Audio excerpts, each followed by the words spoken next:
All right, in this lesson, we will be graphing some sine and cosine curves.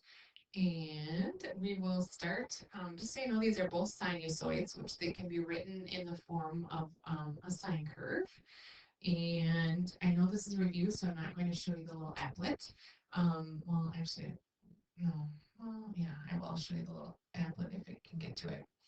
This is how the sine curve is generated, just so you know.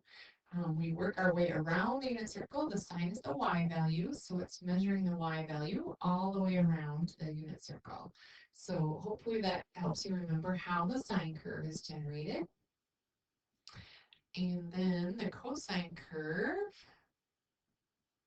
is similar, but the cosine curve is the x value as you move around the unit circle. So I'm now measuring the x value as I move. And so you can see hopefully how the cosine curve is being generated as it goes around.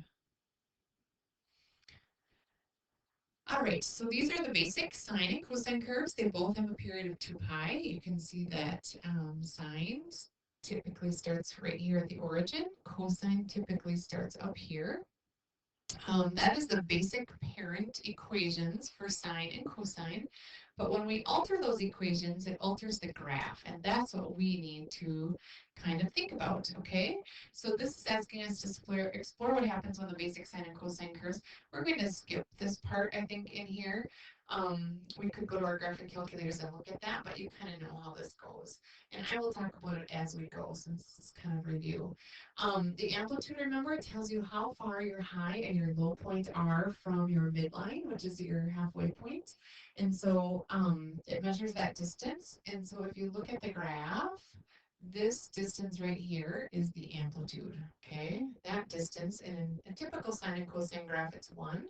But if we alter the equation, it will alter the graph as well. The period is how often it takes to repeat itself. So typically that is 2 pi, but when we alter that, then we change things a little bit. The frequency is just the reciprocal of the period. We won't really need that, but we'll talk a little bit about it. All right, and so we are going to, first of all, here find the frequency of this equation right here, and we sketched it in the window. And so the frequency um, um, is 2 pi over your period. Okay, so the frequency is 2 pi, and actually, that's not it. This number right here is your frequency. Okay, so your frequency in this case um, is 5. Okay, I'm kind of gonna skip this problem because I don't really need to worry about it. Okay, the vertical shift is on the midline, and we will talk about that as we do that. It's the halfway point of the graph. The phase shift is if it moves left or right, and we'll talk more about that in a minute. And then if you flip it over the x-axis, you will have a negative out in front, and we'll talk about that as well. Okay. So first of all, we are going to take and we are going to graph this equation. And so we're going to look at a couple of different things. I decide if it's flipped by looking right here in front of the graph. If it is positive, it will not be flipped. If it is negative, it will be flipped. So this one is not flipped. Okay. The amplitude comes from the number out in front of the trig function. So that's this number in this case, which is 2. Okay. Your period is 2 pi over the b, and the b is the number that's in front of the x. So in this case, I'm going to have 2 pi over 3. So 2 pi over 3 gives us, that gives us our period. Your frequency is just your reciprocal of that. So your frequency will be 3 over 2 pi, which I never finished that last problem. I screwed it up. Okay. Anyways, we're going to ignore that. Your vertical shift or your midline comes from what's added on back here. When it's negative, it will go down. When it's positive, it will go up. So this one will end up going down 3. And then your horizontal or your phase shift, and I should have altered this equation at the beginning now that I've been playing with it, but I didn't. When you have a number right here in front of your x, you really need to factor that out of there. So we think about it as 3 times something minus 3. So I'm going to divide this by 3, and I'm going to divide that by 3. So I really have x minus pi over 3. We're just factoring that 3 out of that inside parentheses. If I distribute this back out again, 3 times x is 3x, 3 times negative pi over 3 gives me what's above it. So you're just kind of factoring that 3 out. Okay? Your horizontal shift or your phase shift comes from then this number right here, but you have to have the number in front of the x factored out of the parentheses first. Okay? When that number, in this case, it's negative pi over 3. When that number is negative, it actually goes right. And when that number is positive, it actually goes left. So this graph is going to shift right pi over 3. All right, so what I'm going to do is I am going to first of all graph this curve, ignoring the up-down shift and the left-right shift. And I'm going to just graph it. If it's flipped, it's amplitude, all of that good stuff. So the first thing I'm going to do is recognize that its period is 2 pi over 3. On a normal sine curve, the sine curve is generated from the unit circle, and it has a period of 2 pi. 2 pi is one trip around the unit circle, which makes four quadrants. Okay, so when you do your period, you're going to alter it, but it still has to have 4 quadrants in it. So I'm going to go up here, and I'm going to go over 4 spots. And my period in this case is 2 pi over 3. So I'm going to label this as 2 pi over 3. Okay, and then I need to divide that 2 pi over 3 into 4 quadrants. And you can label this. This first one would be 1/4 of 2 pi over 3, or you can do 2 pi over 3 times 1/4. This next one would be half of 2 pi over 3. This would be 3/4 of 2 pi over 3. Okay? I like to go, all right, half of 2 pi over 3 would be 1 pi over 3. Half of that would be pi over 6, and then I count up 1 pi over 6, 2 pi over 6, 3 pi over 6, which reduces to pi over 2. Okay? My amplitude is 2, so I'm going to go up to 2 and down to negative 2. This is a cosine curve, and it is not flipped. So I'm going to model the normal cosine curve, okay? And the normal cosine curve, if you look at it, and I think, have it here that I can pull up for us.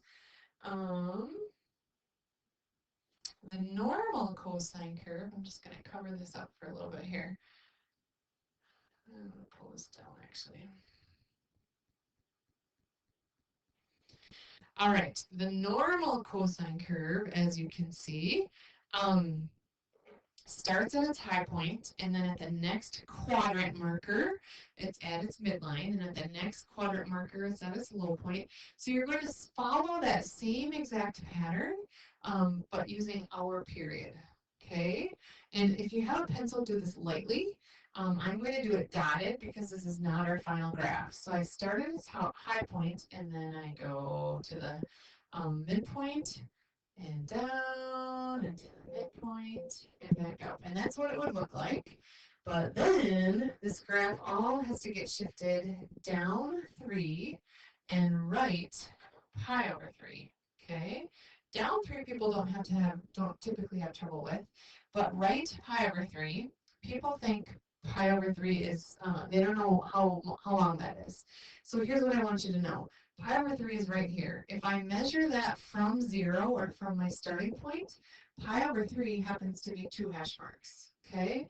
So I need to take that entire graph and I need to shift it down 3 and right pi over 3, which is 2 hash marks. So I'm going to take this point right here and I'm going to go down 3, 1, 2, 3, and right 2. Okay? I'll take the midline and I'll go down 3 and right 2.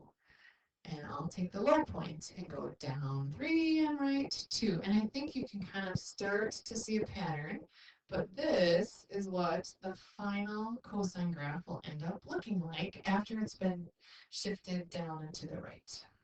Okay? And we'll do one more. This has a sine. This is a sine curve.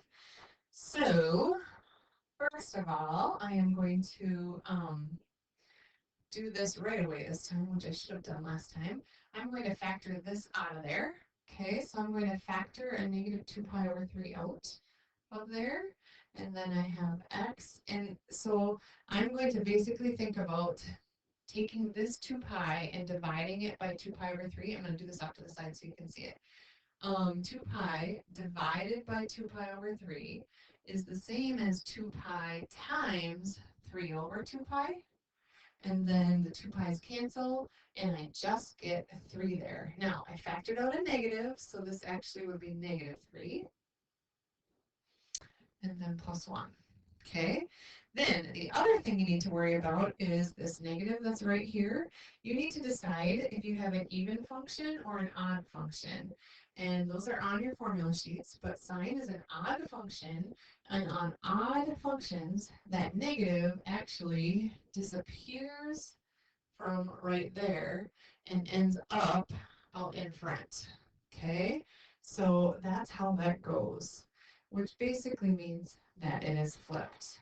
Okay, so is it flipped? There's a negative right here. By the way, if this was a cosine curve and cosine is an even function, you would have just dropped that negative and just erased it and you wouldn't need it. Okay, so is it flipped? Yes, it's flipped because it has negative in front. Its amplitude comes from right here, which is a 2. Its period is going to come from 2 pi over that number, so 2 pi over 2 pi over 3, which becomes 2 pi times 3 over 2 pi, which becomes 3. And then your frequency is just the reciprocal of that. Okay. Your horizontal shift comes right here. It's negative, so it's actually going to go right. If it was positive, it would go left. And your midline or your vertical shift is right here, and it's positive, so it will go up 1. Okay, so I will first start by, again, labeling my period. It takes 4 quadrants to do a sine or cosine graph. And so my period is 3.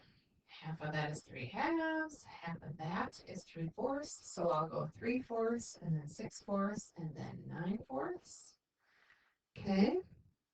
My amplitude is 2. All right. So then I'm going to do this again um, without shifting this up, down, left, or right yet. This is a sine curve. Sine, if you follow its pattern, typically starts at the midline and it typically goes up. I will even pull this up here so that you can see this. Okay. So you can see sine typically starts at the midline, goes up at the first quadrant, down. This is a flipped graph though. So instead of sine going up, it's actually going to go down first. And that's what we need to do. Okay, so instead of going up, it's going to go down. So it'll be, again, I'm going to do this dotted. It'll be at its low point, at its midline, at its high point, and back down. Okay, however, this graph has to get shifted up 1 and to the right 3. Well, if I shift it up 1, it'll be ending up here, and then right 3 will end up, this is what will happen, up 1 and right 3. And by the way, 3 is this distance right here. Okay, so up 1 and right 3 is going to take this guy and move it here. It'll take the low point, up 1 and right 3, which happens to be 4 hash marks. The midline, up 1 and right 3. So you can see that this is what this is going to look like if I continue to this pattern. If I continue the same pattern in this direction, hopefully you can see that when you shift it right 3, when you shift it right 3, it should look like that, sorry. When you shift it right 3, you're shifting it basically, if it was not an up-down shift, you would be shifting it right on top of each other. Like your highs and your lows are going to be in different spots, but where it crosses the midline is not really going to change because you're shifting it 1 full period to the right, basically. And then these are backwards ones where I'm going to give you a graph and you need to give me the equation. Okay, hopefully you can tell that this is a cosine curve because it starts at its high point. And cosine is typically, does start at its high point. If it started at its low point, it would be a cosine flipped. So I know that this is a cosine curve. Okay, its amplitude is 1, 2, and by the way, it's midline. I should do this. Its midline is 0. So it would be like having a plus 0 back here, but you don't really need that. Um, its amplitude is 3. It's not flipped, so I don't need to put a negative in front of it. Its period is where it starts to repeat itself. So it's going, it's going, it's going, it's going, it's going, and it's back to where it started right here. So its period is 4 pi. Okay. So what goes in here though? So normally your period is 2 pi over the number in front of the x. Um, but to get the number in front of the x, you can do 2 pi over your period. Okay, so in this case, your b will be 2 pi over 4 pi, which is just 1/2. Okay, and that's how that equation should look. I'm not going to give you vertical, or I'm sorry, horizontal shifts on these, so we don't need to worry about it. Here's another one. This I can tell is a sine curve because it's hitting in its midline. Sine typically goes up to the right, but this one is going down, and so I know it's flipped. I can see that its amplitude is 2. Its period is where it starts to repeat, so it goes down, up, starts to repeat right here at pi. So what's going to go right here is 2 pi over your period, which is 2 pi over pi, which is just 2. Okay, and then your midline is 0, so I technically have a plus 0 on there, but I don't really need that. All right, I think we've got one more here. And this, hopefully you can tell, is a flipped cosine. Cosine normally starts high. This one is starting down here at low. So it's a negative. My amplitude is 1, 2, 3, 4. My period is where it starts to repeat. So it goes up, down, starts to repeat here at 4. So your period is 4, but what goes right here is 2 pi over your period. So 2 pi over 4, which of course is pi over 2. And then my midline is 0, and I'm not going to shift this left or right. So that will do it for that equation. And that's it.